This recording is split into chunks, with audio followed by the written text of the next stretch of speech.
High everyone, good morning and welcome back to my channel. तो आज के আমি তোমাদের সাথে একটা সিম্পল রেসিপি শেয়ার করব, যেটার মধ্যে পেঁয়াজ রসুন কিছু থাকবে না রেসিপিটার মধ্যে। সেটা হচ্ছে পটল আলু পনিরের তরকারি, ঝটপট হয়ে যায়। তো ভিডিওটা বানাচ্ছি, তো তোমাদের ভালো লাগবে তো ভিডিওটা। তো এখানে আমি পটলটাকে সবার ফার্স্টে ভেজে নিচ্ছি, অনেকটা ভাজা হয়ে গেছে। এটা হোমমেড পনির, দেখো পনিরটা কত সুন্দর হয়েছে, একদম বাড়িতে বানানো ছানা নিয়ে এসে। ছানা তোমরা চাইলে কেটেও বানাতে পারো, বাট ছানা নিয়ে এসেই করি আমি। আমাকে মা শিখিয়েছে এটা আমাকে, যে কীরকম করে বানাতে হয়। আগে মোটেই পারতাম না। তো আমি কাটছি, তোমরা দেখো কি সুন্দর কেটে যাচ্ছে, আর থিকনেসটা দেখো কত সুন্দর না। তো এখানে পটল ভাজা হয়ে গেছে, এবার পনির ভাজছি। আমি দেখাচ্ছি মশলা কী কী। আমি বলি টমেটো, শুকনো লঙ্কা, তিল, চালমগজ, 4-5টা আলমন্ড আর আদা।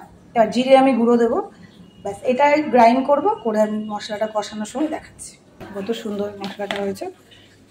তোমরা পোস্ত দিতে পারো, পোস্তটা আমি দিইনি, ঠিক আছে। ফ্রাই আমি করে নিচ্ছি হালকা করে, মধ্যে একটু সামান্য নুন দিয়ে জলে ভিজিয়ে রাখবো, তাতে সফটও হয়। আর জিরে, তেজপাতা, আলু,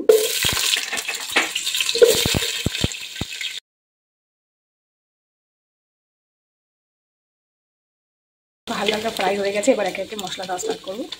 ফার্স্টে দেবো হলুদ গুঁড়ো,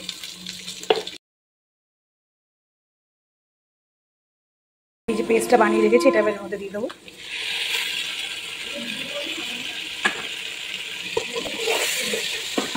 খুব ভালো করে মিক্স করবো এটাকে। হিটটা লোয়ে রাখবো, ফ্লেমটা লো রাখবো। এই দেখো বেশি বাড়িয়ে দিলে কী হবে, জ্বলে যাবে। তো ভালো করে মিক্স হবে না। এর মধ্যে আদা, টমেটো, শুকনো লঙ্কা, চালমগজ, তিল আর আলমন্ড আছে, কাজু দিতে পারো, আর পোস্ত দেওয়া যাবে। এটা দুটো দিইনি, বাকি দিয়েছি।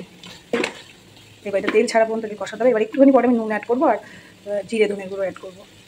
মশলাটা রয়েছে এটার মধ্যে একটু জল দিয়ে আমি জলটা দিয়ে দেবো এর মধ্যে, দিয়ে এটাকে কষাবো। এই সময় আমি এর মধ্যে পটলগুলো অ্যাড করে একটু নুন দেবো।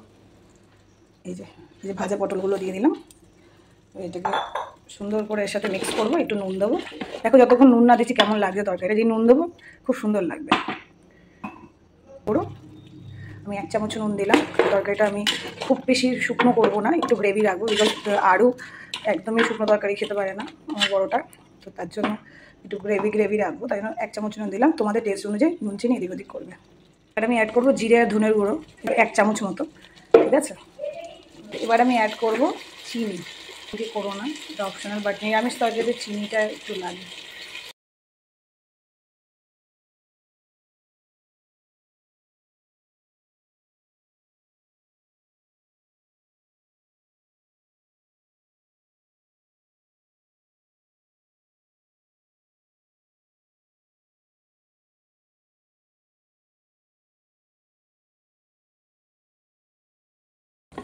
তো হয়ে গেছে কিছুক্ষণ, আলুটা সেদ্ধ হয়ে নাকি দেখার জন্য। এই দেখো আলু কি সুন্দর সেদ্ধ হয়ে গেছে। এইবার আমি পনিরটা অ্যাড করবো।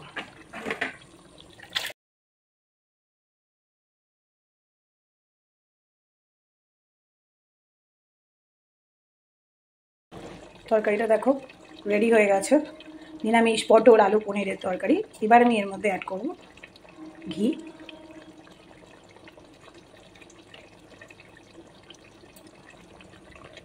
আর গরম মশলা। একবার নাড়িয়ে সাথে সাথে ঢেকে দেবো, এটা ফোটাবো না। ফ্লেম আমি অফ করে দিচ্ছি। এই দেখো এবার জাস্ট একটুখানি নাড়ালাম, নাড়িয়ে এবার আমি এটাকে ঢেকে দেবো। দেখো ঢেকে দিয়ে কিছুক্ষণ রেখে তারপর সার্ভ করবো।